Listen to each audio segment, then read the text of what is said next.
Today's daf we're going to be learning is Chullin daf Kuf Yud. Today we're going to continue our conversation of udders, which may not sound like the most fascinating topic, but actually it's a fascinating daf in terms of all different kind of customs that develop and what happens when somebody comes to a new town with a different custom, and how is that person accepted, not accepted, how is their opinion treated. We're going to see all different stories on this topic, and it's going to make for a very interesting daf.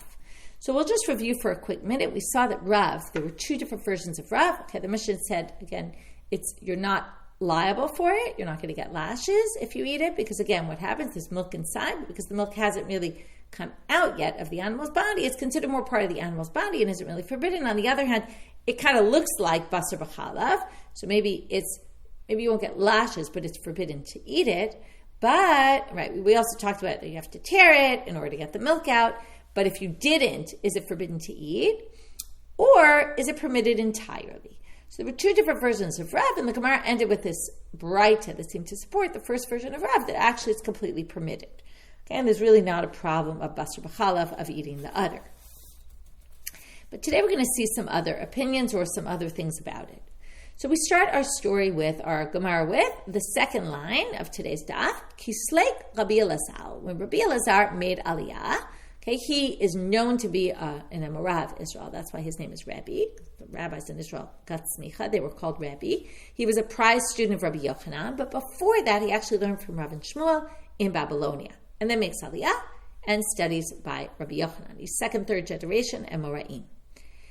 So when he gets to Israel, so this is before he was a student of the Israeli rabbis, Eshkachel Ze'eri, he finds Ze'eri. Amarle, he says to Ze'eri, Ikatana da'atni l'Rav Kchal. He says, okay, wait, I'm now in Israel. Now, Rav, my teacher, came from Israel. Is there a Tana here who taught Rav this braita about Kchal? Now, we're not talking about the braita that supported Rav's position.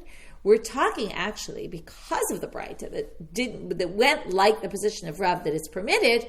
He's saying, who's the one who taught Rav that you can't eat Kchal? Like, where did Rav get off on this thing about not eating Kchal? So he is really talking about the second version of Rav. So Ze'eri points out Rav Yitzchak bar Avudimi and says he's the guy. So Amar Le, okay, well Rabbi Elazar goes to Rav Yitzchak bar Avudimi and says, what's the story? Did you teach Rav a braita that Kchal was forbidden? Amar Le, Ani lo shaniti lo Kchal kol ikar. I didn't teach him anything about Kchal. Don't blame me. This has nothing to do with me. He says, you really want to know, though? Now, first of all, who's Rav Yitzchak bar Avudimi? He was a teacher of Rav. Okay? That's first of all. So he says, you're looking at me? I didn't teach him Kchal. Was it me? Okay, why they pointed to him? Probably because he was one of Rav's main teachers. Amar, okay, although in the second version, you'll see maybe a different reason why they thought it was him. But he explains, you want to know why Rav forbade it? For Rav, big amatza v'gadar bagadil. He saw there was a valley. We don't really mean a valley here, but usually they call this a pirtza. He saw that there was an issue. Okay, now again, talking about an outsider coming in. So we have Rabbi Elazar who comes from Babylonia to Israel, but wants to know, what was the source of Rav that he forbade this? Comes Rav Yitzchak bar Avudimi and he says to him, what happened? When Rav came from the other direction, from Israel to Babylonia, so we in Israel, we don't have a problem with Kchal. But when he came to Babylonia, what did he see? He saw that people weren't so careful about basar b'chalav, and he said, if we permit Kchal, people are going to see milk and meat together, and they're going to think that milk and meat is permitted, and he had to stop it, okay? And therefore he made a gader, right, as we say, a fence around it, and wanted to protect the halacha of basar b'chalav, and therefore forbade udders. Now, let's hear the story. He tells us the story to Rav Ichla l'Tatafush. He comes to the city called Tatafush, not a very known city. Here's a woman. She says to her friend, okay, he overhears this conversation of two women. Okay, one's asking, how do I cook my meat? Okay, but when she asks it, she says, right, classic that women asking their friends for recipes, okay, without being, stereotypical, but it was generally the women who cooked, especially in those days. Riva de bisra, kama chalava bayit lebishule. If I want to make a quarter of a litra of basal, how much milk do I need to cook it in? Okay, talk about cooking meat in the milk, right? How much milk do I need to cook this amount of meat? Amar, Lo gemiri de basar b'chalav asul. What, did they not learn the basar b'chalav is forbidden? Is it right? You come to a new place and you hear these people talking. And whether it was everybody or it was just happened to be these two women, but Rav said, what is going on in this city? No way, no how. So what did he do? Iakev. He delayed, meaning he didn't move on so quickly. We don't know how long he delayed for and why he delayed. He could have just, but ka'asaluhu kali. So he basically forbids utters to them.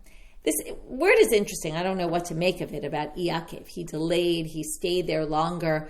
Whether he stayed like a few months in order for people to realize he was an important rabbi and then take him seriously, or whether he just stayed a few more minutes to say, listen, before I move on, I just have to tell you, utters are forbidden so that you know that basar b'chalav is really forbidden.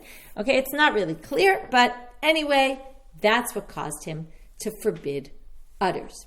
It wasn't because he really thought utters were forbidden. He didn't really think that.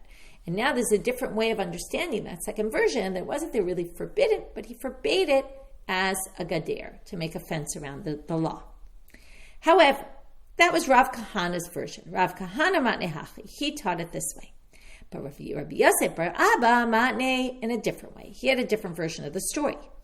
That when they went to Rabbi Yitzchak bar Vodimi, when Zairi went, or not Zairi, Rabbi Elazar, after asking Zairi, and Zairi sent him to Rabbi Yitzchak bar Vodimi, Yitzchak bar Vodimi said, Ana kasha mini kasha nitilo.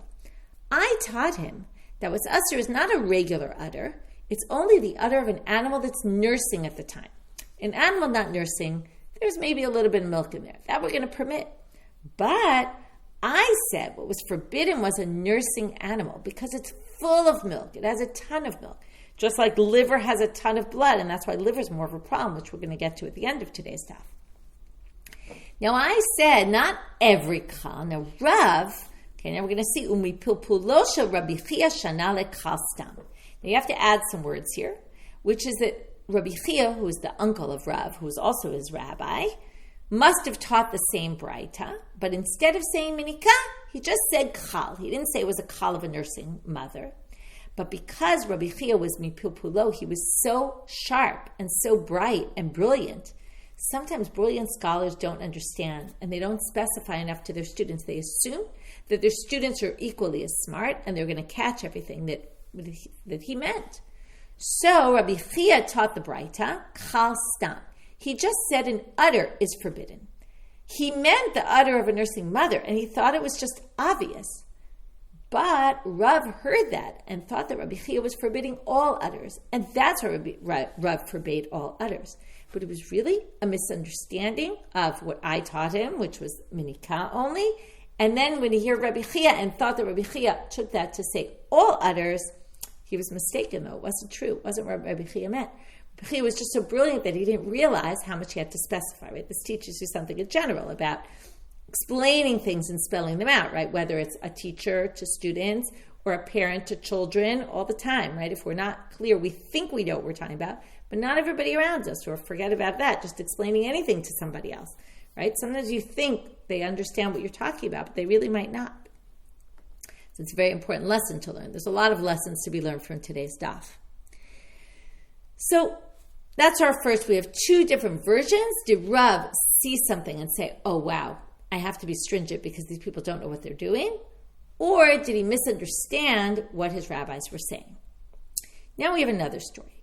Ravin, who actually came from Israel. Now what we saw so far was that in Israel, they seemed to permit udders. And Rav, when he got to Babylonia, either saw the way the people were or misunderstood, and kind of sets up in Babylonia that kal is forbidden. But now we're going to see not everywhere in Babylonia was it forbidden. And we're also going to see Ravin, who came from Israel, who actually forbade it. So again, this is about different customs, but also when people come, Ravin was one of the well-known from the 4th generation, Nechuti, the people who came down from Israel to Babylonia and brought the Torah of Israel to Babylonia. Often when people come from Israel to Babylonia, they have different customs, and sometimes it creates a bit of a clash. So Ravin, Rav Yitzchak bar Yosef, so there's two rabbis, Ravin from Israel, Rav Yitzchak bar Yosef from Babylonia, Iklu lebei Rav Papi. They get to Rav Papi's house. Aitu lekamayu tavshila de kal. They bring him a dish with kal. Now, he doesn't eat kal, so he doesn't eat udders. Rav Yitzchak bar Yosef achal, he ate it, but Ravin lo achal, he didn't eat it. Now Abaye sees this and he doesn't like that Ravin's not eating it. Amar Abaye, Ravin takala. Ravin, you now. I'll explain the word in Hebrew. It's shachala. Now shachal, you might know, it's a very unfortunately well-known word these days of shakul. Okay, shakul means, Rashi says, he lost his children. Okay, his children died. So he's an av shakul. So now it's interesting Abaye is calling him that. He's being a little derogatory, which is really not a nice way to be derogatory to anybody, and particularly Abaye, who was an orphan. His parents were dead before he was even, as his mother died in childbirth, his father died before that. So it's really particularly surprising, but again, it's this sense of the outsider. Sometimes people throw not nice words on them, especially when they're behaving differently. He doesn't like that he won't eat the food at the table. So he says, Ravin takala, amai lo achil, why are you not eating? Michti, and he continues, and he says, listen, you're in Rav Papi's house. Now, Michti, bitu de Rav Papa, Barte de Rabbi Yitzchak bar Nafcha havai. The wife of Rav Papi is the daughter of Rabbi Yitzchak bar Nafcha, and Rabbi Yitzchak Nafcha, Mare de Ovada, he is a man of good deeds. If she had not heard it from her father's home, lo avda, there's no way she would have been doing this. So basically, right, or if Bein Nash is usually the father-in-law, I think what they're saying is also if Rav Papi hadn't had this from his father-in-law's house, there's no way he would have eaten it, okay? But basically say his wife, who's preparing the food, is clearly, right, again, we have the women preparing the food here, which again, is very typical in those days, right? There's no way that she would be serving something that's not kosher, okay? She has her father's tradition, you can assume it's fine. And now the Gemara tells us, okay, Ravin doesn't respond, okay, but it's clear that Abaye is very offended that he's not keeping within the custom of the locals. Okay, the locals eat it, what are you being holier than thou and not eating it? So now the Gemara tells us, Besura lo achle chale, bepumbedita achle chale. Okay, now Abaye was from Pumbedita, which makes sense, because in Pumbedita they would eat the udders, but in Surah they didn't eat the udders. Now this is going to lead us to another story. This is a really, I think, kind of tragic story and fits into a theme of stories that even come up in the Bible. Okay, we'll get to it soon and you'll see. Rami bar Tamre, Jehu Rami bar Dikule. Okay, so Tamre is dates and Dikule is the palm tree. So he's either, right, some people called him the son of Tamre, and I guess his father was, maybe he was known for his dates, I don't know, but they call him Tamre or Dikule. That's not so important. Mi Pumbedita. Okay, so he's from Pumbedita. Now remember, in Pumbedita, they eat the udders. Ikla l'sura b'mala yoma de Kippurei. You can already tell this is going to be an important story because he gets to Surah on one of the most important days of the year, Erev Yom Kippur. Now, one of the things we learned recently about Erev Yom Kippur is it was a day they would eat a lot of meat. So what happened? Everyone's slaughtering their animals, and he gets to Surah, which is a place where they don't eat udders, and remember, he eats udders where he comes from. Afkinu kule amalek chalayu shadinu. So they all take out all their udders and they throw them into the garbage. Okay, they throw them out. Nobody wants the udders because they won't eat it because they live in Surah. What does he do? Azaliu naktinu achlinu. He goes and collects all the udders that everybody's throwing out and he eats them. Now, why is he doing this? Number one, he eats udders. Number two, which we're going to see from the story, he's probably very poor. Okay, and he can't afford to eat the meat, so what does he do? He collects the udders that everyone's dumping in the garbage. They're perfectly fine for him, and he goes and he eats them. Well, what do they do? So the first thing is, what should they have done? Okay, and this is, I'll tell you the stories this reminds me of in the Torah, the story of Lot where they didn't invite them in Sodom and Gomorrah, and the story of when the angels come into town and only Lot invites them in, no one else does, right? They're so anti-guests in that town. And then the story of Pilegesh Begiv'ah, where also they leave the guy out on the street, the woman out on the street. There's the whole, okay, so we have these stories where people don't treat they don't invite the guy in and then they rape his wife. So basically, we have these terrible stories that go on where people don't invite guests in. So here we have a story on Erev Yom Kippur, And basically, we have, these terrible things happening. And people number one, aren't giving them food. But then it gets worse, because besides if they mistreat and they don't say, oh, come in and eat, it's Erev Yom Kippur, you need food before the fast, right, of all days, and the day where it's most important to do the right thing, they don't do it. Then they bring him in front of Rav Chisda, almost like to put him on trial for what he's doing, for eating all these udders. So, Aitu ala kamei Rav Chisda, they bring him in front of Rav Chisda, Amar le, amai tavid hachi. They said, why did you do this? Amar le, me'atra de Rav Yehuda ana da'achil. What do you mean? I come from the place of Rav Yehuda. I come from Pumbedita. We eat the kal. I don't have a problem with that. Amar le. Rav Chisda is not satisfied with his answer. He says, V'leilach no'nim alav chumrei makom she'yatza misham v'chumrei makom shalach l'sham. Didn't you learn the 4th chapter of Pesachim? Don't you know this famous law that you're supposed to, when it comes to minhag hamakom, local custom of the place, when you go to a new place, so let's start with the first one. You take the chumrei makom that you left. You have to keep your old chumras. Okay, usually they say that's if you're planning to go back to your old town. You have to keep the chumras of the place you came from. That's not relevant here. But you also have to keep the chumrei makom shalach l'sham. You have to keep the chumras of the place you go to. You have to, if they do something that you didn't do in your town, you have to keep what they do. If they're more stringent. Amar le, he says, what do you mean? Chutz l'tchum achaltinu. I didn't eat it in the town. I went outside the borders of the city to eat it. I wasn't eating it in town. I would never do that. Of course, that's forbidden. But I did eat it outside the city. That should be permitted. Well, right, he seems to have a good retort for all of his questions, but Rav Chisda doesn't let up. He says, Ubamet vitinu. Okay, almost like he didn't believe him. He said, wait, you cooked it outside the city. What do you have to light a fire with there? Okay, what do you use for firewood? There's no firewood there, and you're poor. Like, what did you have with you? Amar le beportsani. I was in the vineyards outside the city, and in the vineyards there were all these grape pits. And grape pits make fire. You can make fire from them. So I made a fire from these dry grape pits. So yeah, I have it to make a fire of. So Rav Chisda says, grape pits? Maybe that was from non-Jews who were idol worshippers, who were making their wine, left the grape pits from their wine, and maybe their wine was offered up as libations. It's forbidden for you to eat. How could you have taken it? Amar le. He says, what do you mean? Okay, this guy, Rami Bar Dichule, has an answer for everything. He says, they were dry grape pits. They were 12 months old. Okay, we knew that if he came from so far, but I guess they were so dry that it was clear they were 12 months old. And if they're 12 months old, he says, and there's a halacha that it's only grape pits that are moist, not grape pits that are dry, because they already don't have any wine in them anymore. So he says, no wine nesach, no yeh nesach problem there. V'dilma de gazel hava. Rav Chisda really doesn't let up. He says, maybe you're stealing them from other people. How'd you use the grape pits? Maybe they belong to people. Amar le yevush ba'alim havu dekatre bechilfe. They were already growing weeds and stuff was coming out of them. Nobody was taking these grape pits anymore. They were disgusting.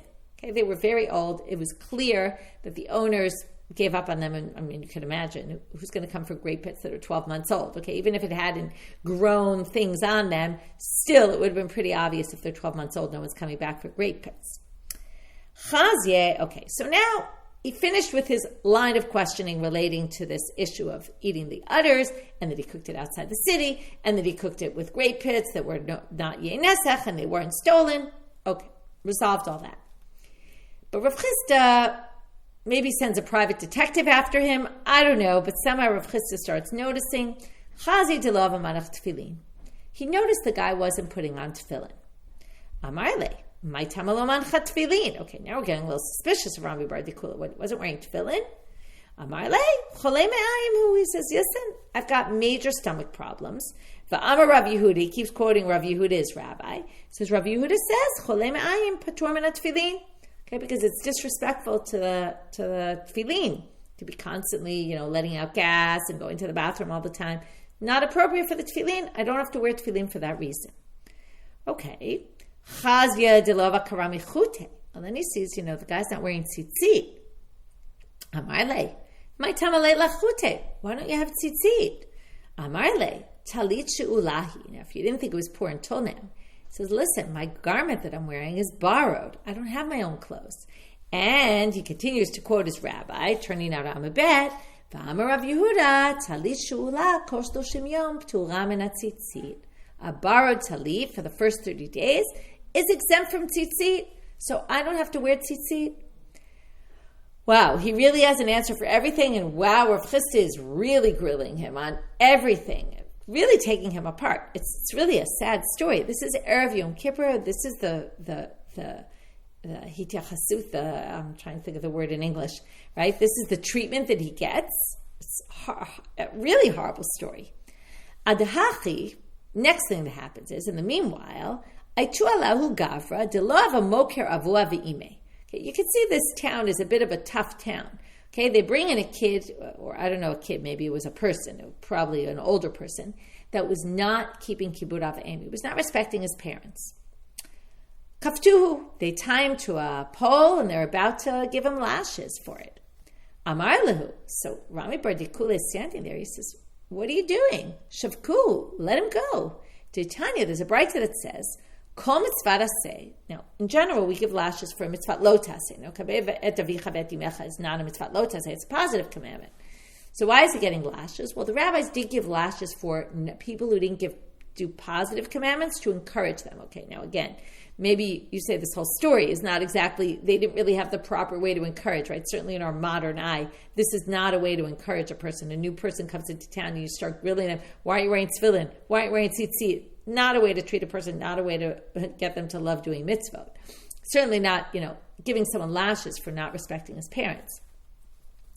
But anyway, comes Rami Bar Dikule and says, listen, I understand that there's this concept, if you're not doing a mitzvah aseh, you should give someone lashes to encourage them to do it. Maybe, I'll grant you that. But there's a braita that says, Kol mitzvah aseh shematan schara b'tzidaf. The mitzvah aseh comes in the Torah and it says what the reward is for doing that mitzvah aseh, like kaberet avicha v'et imecha, right? L'man tarichun yamecha, right? So that your days are longer, that you get to live, you will live a longer life if you do it. So in those cases, ain't beitin shelamata musarim aleh. It's basically saying that God will give the reward for that, and it's not for the beitin to get involved in a mitzvah like that. So you can't give this person lashes. Amar le. So now finally Rav Chisda responds and says, Chazin alach de charifa tuva. Wow, I see you're really smart. You really know your stuff, right? Obviously it was clear before as well, but I guess the combination of things, and then he now quotes him a braita, and before he was quoting all of these statements of Rav Yehuda, he realizes he's a sharp guy. He knows how to apply things and think about things, and basically as a retort for everything he says, Rav Chisda kind of gives in and says, wow, I see you're really smart. Now the story could end there, but Rami Dikule has an interesting response. And I think, again, this is all about the theme of today's daf, which is an outsider who comes into a different situation, right? I think there's a lot of criticism here about the rabbis are critiquing the situation, like how Abaye kind of attacked Ravin, like, what are you doing? Why are you eating this why are you not eating it, right? You would think, okay, so what if he's not eating it? But, Abaye gets all offended. You come to our town, you have to do what we do. What, you're not trusting the kashrut? By the way, I didn't say this, but this is like nowadays, right? People have all different hechsherim that they keep and don't keep, and they won't eat in someone else's house. It's offensive sometimes, right? I mean, understandable that some people want to keep high standards. But it's also tricky. Like, you're at Rav Puppy's house, you're going to say, what, his kashrut, is it good? Okay, so there's a lot of self-criticism here of the rabbis. So comes Rami Bar Dikule, the last line of this story is, Ihavit ba'atre de Rav Yehuda, if I was in my hometown, my home turf, okay, where Rav Yehuda is, achvin alech chorpai, you would really see my brilliance. Because I'm here in your town, you're mistreating me, and I'm not myself here. Because I can't be myself. You're not letting me show my true signs because you're just attacking me all the time. But if you saw me in my home turf where I was respected and where I felt comfortable, and all the more my brilliance will show through. And it's almost like he's saying, it's really chaval you're treating me like this because I can't even be who I want to be, not who I want to be, not, like I'm not as smart as I am here because you're really hindering me by attacking me all the time. And it's a really important lesson on Erev Yom Kippur particularly, right, to learn about how could we be treating people, right?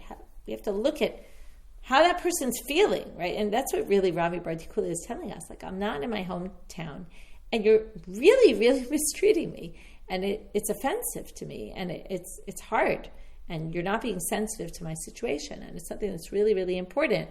The Gemara here is talking about values in a very important way. About it's not all about halacha or minhag and what the strict letter of the law is, but there's a lot of nuance and there's a lot of need to be sensitive to other people. I think it's a very interesting daf. Okay, we're going to end this section now. So just to summarize, and then we'll just do the very end of today's daf, which is going to move on to the liver. But we've been talking about the udders, and in the udders we saw there were all different opinions. Cut it to allow the milk to go out. Is it completely permitted? Is it completely forbidden? Is it going to be, is it forbidden? If you didn't tear it, is it still forbidden? Is it permitted? Right? There were all these different ranges of opinions about, right? Some didn't even relate to the tearing, and it wasn't even clear. Maybe it's completely permitted without tearing it. Maybe only, if you tore it, maybe then it's okay. So anyway, we saw a different range of opinions. We saw maybe it's really permitted, but we have to forbid it because of what Rav. He saw people not keeping Basar B'chalav and said, this udder, it doesn't look good, okay? And therefore it's going to cause people to think that it's okay. And then we saw these different customs in Surah where they forbade it, and Pumbedita where they permitted it. Ravinu came from Israel where they actually, his tradition was to forbid it, even though we saw the other people in Israel actually permitted it. And the misunderstanding of Rav of his rabbis, perhaps, again, depending on the version that we have. So we had all different interesting things about this. And then that story of Rabbi Bar Dikula, who basically gathered up all the others, because his tradition from Pumbedita was to permit, even though he was in Surah, but he made sure to do it in a proper way by eating it outside the city, but it didn't help because they were still attacking him about it. And it was hard for them to accept someone who was doing that, even though really it shouldn't have bothered them so much, right? But again, why does it bother them? Because no one else is eating it. If they see someone eat it, well, that already, going back to Rav, right, it opens up this door for issues. So, it's like, even though I was kind of saying what they did was wrong, but you could see a little bit where it comes from, this concern about the halacha and keeping it and preserving halacha. It's always, the concern, but you also have to balance that with treating people properly. Okay, with that, we're going to finish up with this last story. Amalei Abai leRav Safra. So now we're fourth generation of Amoraim in Babylonia. Abai says to Rav Safra, Kisalik lahatam, when you go to Israel, Bai minayu, I want you to ask there, Kavda ma'atum be. What do you guys have to say about the liver? Okay, now he doesn't really say very specifically what his question is about liver, and it's not really clear, okay, but he's obviously talking about something about the blood in the liver, because again, there's a lot of blood in the liver. And when Kisleik, when Rav Zera goes to Eretz Yisrael, Eshkachel Rabbi Zreika, he finds Rabbi Zreika, and he asks him, Amarle, and Rav Zreika answers him, Ana shalkele Rabbi Ami ba'achil. I cooked it up for Rabbi Ami, and he ate it. So obviously, there's no problem to eat the liver. Okay, once I guess he cut it, shtiva erev in both directions, got out the blood, and it wasn't a problem. Okay, now. The ways to get out is to salt it, to cut it up, to cut, crisscross, cut, and let the blood out. So he says, I gave it to him and he ate it. Ki ata legabe. So when he got back, Rav Safra, and told this to Abai, he was all excited. Here, I got my answer. Abai says to him, Amarle, lemesar nafshe lo kamabayle. I wasn't talking about the liver itself. Of course, the liver itself is fine, because when you cook it up, what happens? Now, what he basically was asking is, when you cook up the liver, the blood comes out of it, and then the concern is if you're cooking it, maybe the blood will get absorbed back in. So he says, no, of course I wasn't worried the blood's going to get absorbed back in, because it's busy spitting out blood, so it can't also absorb the blood back in at the same time. Ki kamebaile, what I was asking is, lemesar lechaverta. Can it forbid, if it was cooking with the other meat, will it forbid the other meat? So now the question is, it seems pretty obvious that it should be a problem. And in fact, that's what Rav Safra says to him. He says, I didn't realize that was your question. So he says, wait a minute. Why is it so obvious to you that the liver itself isn't going to be forbidden? It's not in an eseret, because it says in the Mishnah that it's not forbidden. But on that same note, if you're going to go by that Mishnah also says that it doesn't forbid other meat. That it does forbid other meat. It's not, and then basically you should have your answer from that Mishnah. So why are you saying when you go to Israel? First of all, it's a funny situation, right? Rav Safra goes to Israel. It wasn't like traveling to Israel was so easy in those days. Like Abai says to Rav Safra, go ask the question. Rav Safra asks it. He comes back, and Abai's like, that wasn't even what I asked you.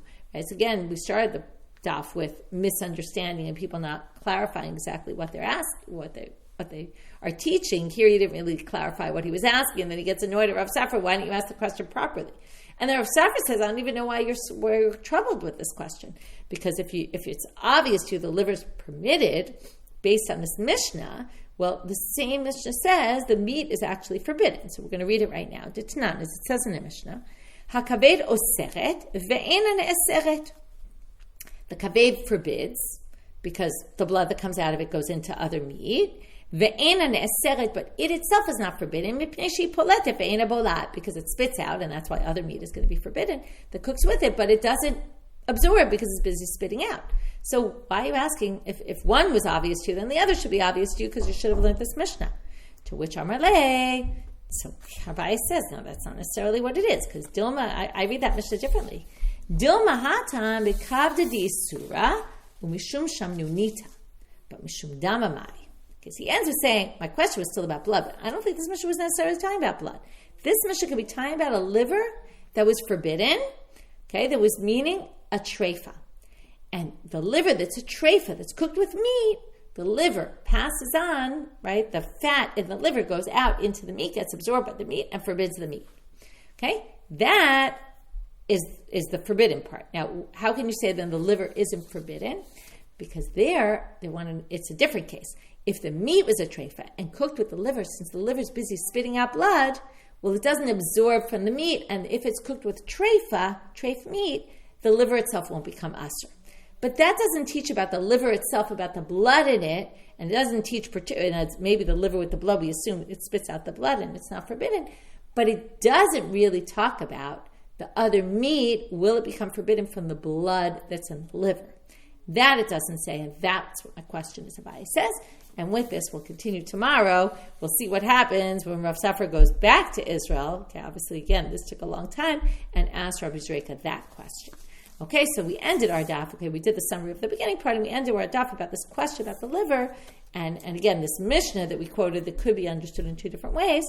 And as I said, we'll pick up with this tomorrow and understand it better. With that, wishing everyone a good day.